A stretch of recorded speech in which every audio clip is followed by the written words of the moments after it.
Lewati cobaan, ku tetap percaya waktu Tuhan pasti yang terbaik. Lewati cobaan, ku tetap percaya waktu Tuhan pasti yang terbaik.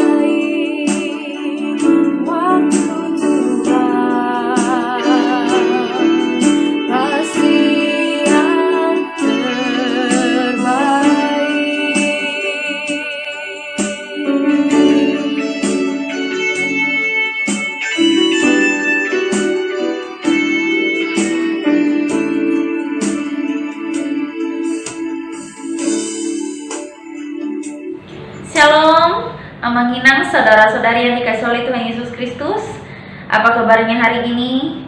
Kiranya kita semua tetap merasakan damai dan sukacita daripada Tuhan, karena kita yakin dan percaya bahwa Tuhan senantiasa melindungi dan menyertai kita semua. Sebelum kita istirahat malam hari ini, saya akan mengajak kita semua untuk merenungkan sedikit dari firman Tuhan yang tertulis dalam 1 Petrus pasal yang kedua ayat yang pertama sampai ayat yang ketiga. Beginilah bunyi firman Tuhan. Yesus Kristus batu penjuru. Karena itu, buanglah segala kejahatan, segala tipu muslihat, dan segala macam kemunafikan, kedengkian dan fitnah. Dan jadilah sama seperti bayi yang baru lahir, yang selalu ingin akan air susu yang murni dan yang rohani, supaya olehnya kamu bertumbuh dan beroleh keselamatan, jika kamu benar-benar telah mengecap kebaikan Tuhan. Pada dasarnya, kita percaya bahwa hidup kita sudah mengalami penebusan melalui kematian Tuhan Yesus Kristus di kayu salib, dan akhirnya kita berstatus lahir baru. Pertanyaannya, apakah kita yang sudah memiliki status sebagai umat yang sudah lahir baru di hadapan Allah masih mungkin jatuh ke dalam dosa? Jawabannya tentu masih mungkin. Oleh karena itu, sebagai umat yang sudah memperoleh penebusan, maka kita harus berjuang secara terus-menerus untuk melawan dosa-dosa itu di dalam kehidupan kita.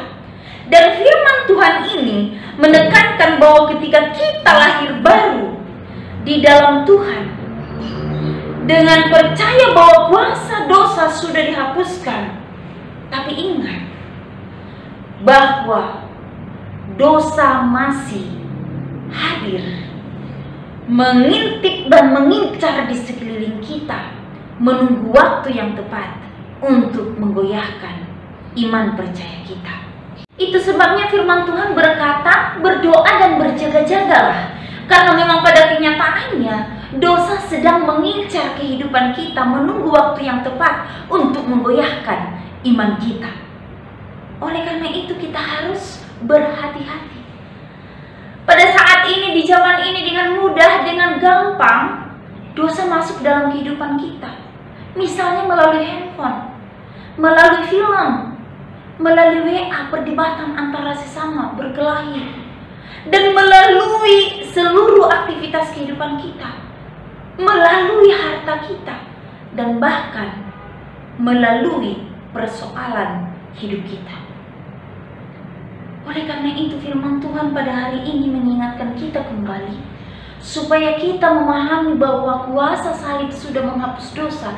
Tetapi ingatlah secara terus-menerus bahwa kuasa dosa masih mengincar dan aktif ada di sekitar kita, di sekeliling kita, menunggu waktu yang tepat untuk menggoyahkan iman kita.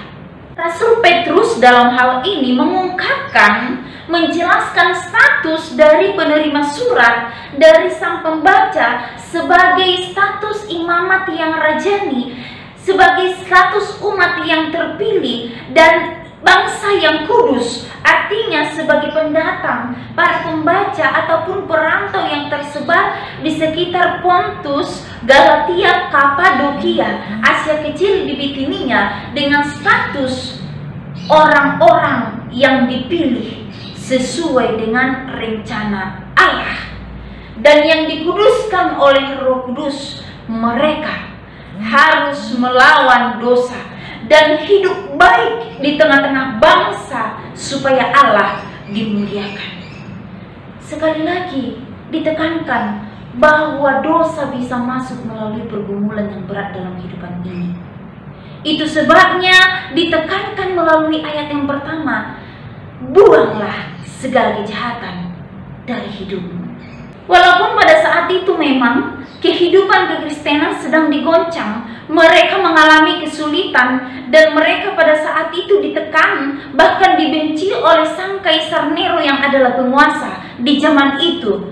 Tetapi Rasul Petrus kembali mengingatkan supaya mereka tetap teguh di dalam Tuhan, dan jangan sampai status sebagai umat yang dikuduskan berubah oleh karena ancaman, oleh karena kesusahan, oleh karena tekanan yang mereka alami pada saat itu. Amanginang yang dikasih oleh Tuhan Yesus Kristus, hanya orang yang kuat yang bisa bertahan di masa-masa kesukaran. Maka ingatlah status kita sebagai orang yang sudah ditebus oleh Allah. Karena bisa saja kesukaran membuat kita jatuh ke dalam dosa. Rasul Petrus pada saat ini mau mengatakan kepada kita bahwa kita memiliki status yang berbeda dengan orang-orang yang ada di luar sana. Mungkin dalam menanggapi berbagai kesulitan, tantangan dalam kehidupan ini, orang-orang di luar sana dengan gampang, dengan mudah menyalahkan Tuhan, bisa jadi. Tetapi sebagai status kita orang-orang yang sudah dikuduskan oleh Allah, maka apapun yang terjadi dalam kehidupan kita, kita harus pandang bahwa itu adalah kehendak Allah. Maka kita harus setia menjalani proses Allah dalam kehidupan kita. Amanginang yang dikasih oleh Tuhan Yesus Kristus, bisa saja di masa-masa seperti saat ini, saat virus corona melanda negara, tidak menutup kemungkinan bahwa banyak orang yang jatuh ke dalam dosa di masa-masa sulit seperti ini, di mana kesulitan ekonomi terjadi. Kita tidak tahu, di berbagai tempat mungkin sudah terjadi perampokan, mungkin terjadi kemalingan, pencurian, dan lain sebagainya. Dan di masa-masa sulit sukar seperti saat ini, ketika kita mengalami goncangan oleh karena sakit penyakit, Tuhan izinkan terjadi di masa-masa ini, iman kita goncang. Kita merasa bahwa Tuhan itu tidak peduli, Tuhan itu tidak baik, dan lain sebagainya. Hati-hati. Maka Rasul Petrus dengan tegas kembali mengingatkan orang yang sudah dikuduskan oleh Allah, yaitu kita, untuk tetap menjaga status kita sekalipun masa-masa sulit menghampiri kehidupan kita. Lalu apa yang harus kita lakukan sebagai umat tebusan Allah, umat yang sudah memperoleh pengudusan daripada Tuhan? Yaitu dalam kehidupan kita, kita harus terus-menerus mengejar kebaikan dalam kehidupan ini. Kita tidak boleh puas dengan tingkat pertumbuhan rohani yang sudah kita miliki, tetapi melalui firman Tuhan kita dituntun melalui Rasul Petrus supaya kita terus-menerus haus akan air susu yang murni, yaitu firman Tuhan.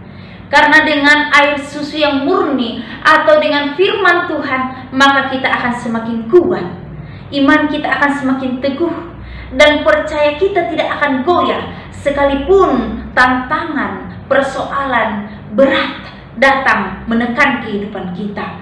Maka amanginang yang dikasih oleh Tuhan Yesus Kristus, sudah sepantasnya kita mengaplikasikan hidup sebagai orang yang dikuduskan oleh Allah, seperti yang dituliskan pada ayat yang ketiga, jika kamu benar-benar telah mengecap kebaikan Tuhan.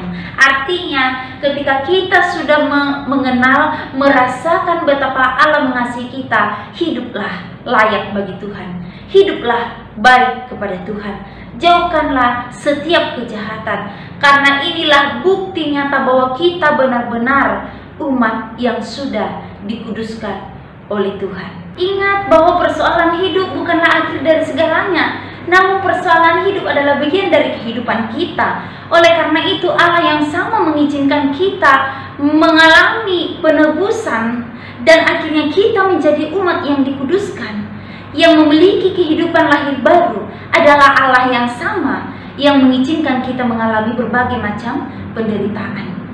Kita menikmati hari sepanjang hari ini. Pada pagi hari matahari terbit, itu adalah kebaikan Tuhan. Dan kita sehat hingga sampai saat ini, itu adalah kebaikan Tuhan. Dan Tuhan masih mengizinkan kita istirahat malam hari ini, itu adalah kebaikan Tuhan. Dan virus corona sekalipun Tuhan izinkan terjadi, itu adalah kebaikan Allah. Karena di saat seperti itulah kita harus sadar bahwa Allah masih memberikan kesempatan bagi kita untuk hidup semakin dekat, memiliki iman yang teguh kepada Tuhan di masa-masa kehidupan kita. Amanginang yang dikasih oleh Tuhan Yesus Kristus. Oleh karena itu malam hari ini, mari kita berikan hati kita untuk Tuhan. Hiduplah mengaplikasikan hidup sebagai umat tebusan Allah, sehingga nama Tuhan dimuliakan. Banyak orang diberkati melalui kehidupan kita. Biarlah firman Tuhan ini menjadi berkat bagi kita.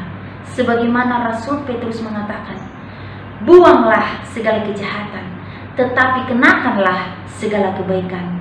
Melalui kebaikan Allah, kita beroleh tebusan. Melalui kebaikan Allah, kita sudah diselamatkan. Maka sekarang giliran kita untuk mengaplikasikan kebaikan Allah. Karakter Kristus harus kita bawa dalam diri kita, sehingga firman Tuhan ini menjadi berkat bagi kita, dan kita menjadi orang-orang Kristen yang penuh dengan kemenangan. Dan di dalam kehidupan ini kita hidup sungguh untuk kemuliaan bagi nama Tuhan. Amin. Selamat malam bagi kita semua. Tuhan Yesus memberkati.